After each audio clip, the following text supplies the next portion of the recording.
I would argue that you can never anticipate something like this. Dr. Drew Pinsky, the world-renowned addiction expert, is weighing in today on the question everyone is asking. Could Rob and Michele Reiner have done more to save themselves? By all accounts, they tried everything to help their troubled son Nick, sending him to rehab 18 times. He lived in their guest house. But Dr. Drew says tough love may have been more effective. The reality is, if they had allowed him to go in prison for drug use or for whatever he may have done in his disease, which people always break the law in that disease, for a few years, where losing freedom gets people's attention. It gets them motivated to get sober many times.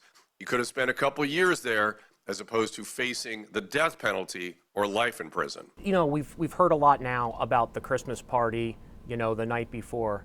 Knowing what we know, do you think it was safe for Nick Reiner to go to that Christmas party? I heard Rob Reiner say I kept him there to keep an eye on him. If you're having to keep an eye on a drug addict, you're in big trouble already. That's already, whenever there's somebody watching or leashing or whatever, it's not good. All the signs were there, says forensic psychologist Dr. Leslie Dobson. In recent months, it was clear Nick, once clean-cut and well-dressed, had stopped taking care of himself. He's more disheveled. He's distant. His eyes aren't focused. He's not really caring about how he looks.